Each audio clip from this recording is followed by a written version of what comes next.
Hello అండి, అందరికీ welcome back to our channel. ఇదైతే న్యూ ఇయర్ రోజు బ్లాగ్ అండి, ఫస్ట్ డే రోజు. అందరికీ ముందుగా మళ్ళీ ఒకసారి హ్యాపీ న్యూ ఇయర్ అండి. ఇదైతే ఎప్పుడు పోస్ట్ చేస్తానో ఏమో కానీ న్యూ ఇయర్ రోజు బ్లాగ్. ఇంకా ఇక్కడైతే మార్నింగ్ అందరం ఆ రోజు నైట్ 12 అయింది కాబట్టి లేట్గా లేసాము. 8 అయింది లేచేసరికి. ఇంకా లేచేసి ఫస్ట్ అందరం స్నానాలు చేసి టెంపుల్కి వెళ్దామనేసి రెడీ అయినాము అందరము. ఇక్కడ ఇద్దరికి సేమ్ టీషర్ట్స్ వేసాను, వైట్వి. నేను డ్రెస్ వేసేసుకున్నాను. ఇంకా టెంపుల్ దూరం అండి కొంచెం, అంటే మేము ఉండే ఏరియా కన్నా దూరంలో. ఇంతకుముందు ఉండేవాళ్ళం ఈ ఏరియాలో. అక్కడ అప్పుడు రెగ్యులర్గా టెంపుల్కి వెళ్ళాము. ఇద్దరు పిల్లలు పుట్టిన తర్వాత ఈ టెంపుల్కి వెళ్ళక చాలా రోజులు అయిపోయింది అనేసి వెళ్ళాము. వెంకటేశ్వర స్వామిది బాగుంటుంది టెంపుల్ అయితే. అక్కడ ఆంజనేయ స్వామి కూడా ఉంటారు. ఇంకా చాలా జనాలు ఉన్నారండి, అంత ఉంటారని ఎక్స్పెక్ట్ చేయలేదు. ఫుల్గా ఉన్నారు జనాలు. ఇక్కడ చూడండి, మా వాడు మొక్కుంటున్నాడు, మంచిగా వచ్చి పిలుస్తున్నా కూడా రావట్లే, అంత నీలం అయిపోయింది, దేవుడిని మొక్కుతూ ఉన్నాడు. ఇంకా మేమైతే అంత జనం ఉన్నారు, ఇంకా పిల్లలతో నిలబడడం క్యూ చాలా కష్టమైంది. ముందుకు వచ్చేసాం కానీ ఎవరు ఏమనలేదు. ఇంకా బయటకు వచ్చేసి ఇక్కడ ప్రసాదాలు అయితే తీసుకుంటున్నాం. లడ్డు ఉన్నాయి, వడలు ఉన్నాయి. లడ్డు నార్మల్గానే ఉంది, వడలు అయితే టేస్ట్ చాలా బాగున్నాయి. 20 రూపీస్ అంట, ఒక 3 ఒక 200 రూపీస్ కల్లా తీసుకున్నాము. ఇక్కడ రాగానే ఇంకా ప్రసాదం పెడుతున్నారు, బయట తింటూ ఉన్నాము. అందరం ఆకలి మీద ఉన్నాం. 12 అయిపోయింది అప్పుడు టైము. మార్నింగ్ టిఫిన్ కూడా చేయలేదు అసలు.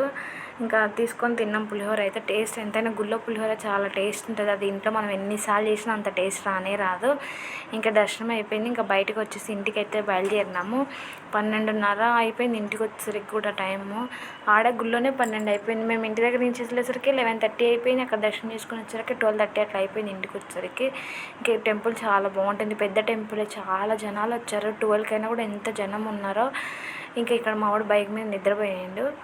ఇంకా చిన్నోడు ఇంటికి రాగానే లేసేసి నాకు కొంచెంసేపే పడుకున్నాడు. ఇంక ఇటు రాగానే నైట్కి వచ్చిన కేక్ ఉంది కదా, తిందామనేసి అందరం తింటూ ఉన్నాము. వాళ్ళిద్దరు పెట్టుకొని తింటున్నారు, మాకు ఇవ్వట్లేదు. మా చిన్నోడేమో దాని మీదకి ఎగబాకుతున్నాడు. ఇంకా వాడిని నేను పట్టుకున్నాను, వాళ్ళు తిన్నారు. ఇలా లేచి నిలబడుతున్నాడు మంచాల మీద పట్టుకొని. బాగానే స్టార్ట్ అయింది. ఇంకా 10th మంత్ వచ్చింది ఈరోజుకి. వాడికి కూడా 9 కంప్లీట్ అయ్యి. ఇంకా ఫొటోస్ అయితే ఏం తీయట్లేదు వాడికి. ఇక్కడ ఇద్దరు ఆడుకుంటూ ఉన్నారు టీవీ చూసుకుంటూ. ఇంకా నేనైతే ఇంకా ఏం వండాలో అర్థం కాదు. అప్పటికి టైం 12:31 అవుతుంది కదా, ఏం చేయాలో ఏమనేసి ఇంకా అన్నం వండేసి వేడి అన్నంలోకి పచ్చడి తింటాం కదా బాగా అనేసి అవి వండేసి తిన్నాము. ఇదైతే సాయంత్రం 4:30 అలా అవుతుంది.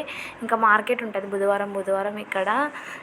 ఇంకా వెళ్ళి కూరగాయలు తెచ్చేసుకోవాలి, మనకు కావాల్సినవన్నీ. ఆకుకూరలు, కూరగాయలు, ఫ్రూట్స్ అన్నీ దొరుకుతాయి. ఇంకా నేను వెళ్ళి చేసుకొని వచ్చాను. మా పిల్లల దగ్గర మా హస్బెండ్ ఉన్నారు. ఇంకా తను 5 కల్లా డ్యూటీకి వెళ్ళిపోవాలి, అందుకే నేను త్వరగా వెళ్ళి తీసుకొని వచ్చేసాను.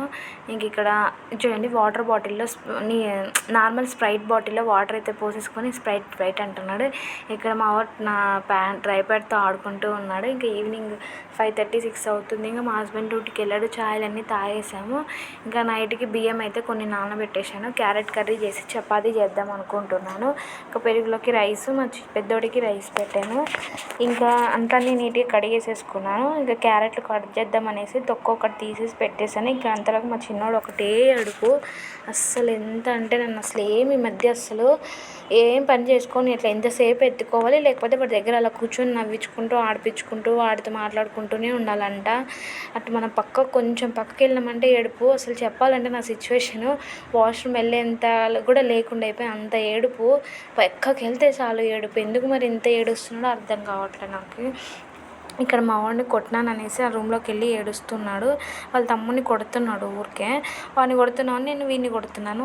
రోజు అనుకుంటా కొట్టొద్దు వీడిని అసలు అనేసి, కానీ ఏదో ఒక దెబ్బలు తింటూనే ఉంటాడు. చూడండి, ఇప్పుడే కొట్టించుకున్నాడు, మళ్ళీ పైకి ఎక్కుతున్నాడు. పైకి ఎక్కొద్దు అనేసి కూడా కొడతా, కానీ మళ్ళీ పైకి అయితే ఎక్కేస్తున్నాడు. ఇక్కడ చిన్నోడేమో అన్ని కిందేసి తెగ ఆటలాడుతున్నాడు.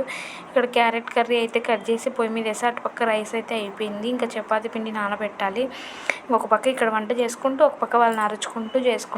ఇద్దరు ఇంకా మొత్తం మా వాడు కొట్టేస్తాడు, అదే భయము. అందుకే వాడిని అరుస్తూ ఉంటాను. మళ్ళీ నా దగ్గరికి వచ్చి నా ఫోన్ అంతా కదిలిస్తూ ఉన్నాడు. ఇలా షేక్ అవుతుందో చూడండి. నేను ఫస్ట్ క్యారెట్ కర్రీ అయితే ఇలా నూనెలో ఫ్రై అయిన తర్వాత క్యారెట్ ఒక 90% 80% ఉడికిన తర్వాత 70% అలా ఉడికిన తర్వాత ఉల్లిపాయ వేస్తాను. ఉల్లిపాయ కూడా కొంచెం మగ్గిన తర్వాత టమాటా వేస్తాను. మొత్తం నూనెతోనే చేస్తాను, వాటర్ వేయకుండా. బాగుంటుంది టేస్ట్ అయితే. అంత ఫ్రైలాగా ఉండదు, అంత కర్రీలాగా ఉండదు, బాగుంటుంది. చపాతీలకు బాగా సెట్ అవుతుంది, రైస్లో కూడా సెట్ అవుతుంది. మా పెద్ద బాబుకి ఇష్టమే క్యారెట్ కర్రీ అంటే. మా ఇంట్లో అందరూ క్యారెట్ అంటే బాగా ఇష్టము. చపాతీ కాంబినేషన్కి ఎక్కువ ఇష్టం. మా వాడైతే పెద్ద బాబు అయితే దేంట్లోకైనా తినేస్తాడు. ఇంకా వాడికి అయిన తర్వాత రైస్ వేసేసి రైస్ క్యారెట్ కర్రీ వేసి తినిపించేస్తాను. ఇంకా మా కోసం చపాతీ అయితే చేసుకుంటాను. మా పెద్దోడికి చపాతీ తినిపించినామనే వాడు ఇంకా అన్నం తిన్నాడు, చపాతీ తిన్నాడు అనుకో, అందుకనేసి అన్నమే తినిపిస్తాను వాడికి. ఇక్కడ చూడండి, నేను ఇక్కడ పైన ఉంటే నా దగ్గరికి వచ్చేసి నా దగ్గర ఒళ్ళో వచ్చి కూర్చోవాలంట. లేస్తున్నాడు ఈ మధ్య, మనం కొంచెం సపోర్ట్ ఇస్తే లేచి నిలబడడానికి ట్రై చేస్తున్నాడు.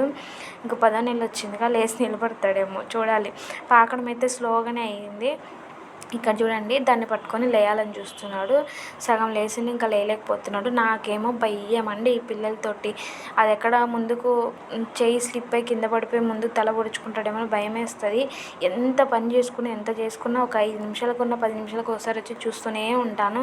ఈ పిల్లలు ఏం చేస్తుంటారా, ఏం నోట్లో పెట్టుకుంటారా, ఎంత నోట్లో పెట్టుకునే చిన్న చిన్న వస్తువులు తీసేసి పక్క పెట్టినా కానీ ఇక్కడ ఉంటేనో వీళ్ళకి భలే దొరుకుతాయి, భలే కనిపిస్తాయి, ఏదో ఒకటి చేస్తారని భయము. ఇక నైట్లోకి డిన్నర్ అయితే మాకు ఇదే మెనూ అండి ఈరోజు. Chapati, carrot curry, rice. ఇవైతే చాక్లెట్స్ అండి, ఫారెన్ నుంచి అంట, యూఎస్ నుంచి తెలిసిన వాళ్ళు తెచ్చారు. చూస్తూ ఉన్నాను అన్నీ ఏమేమి ఉన్నాయి అనేసి.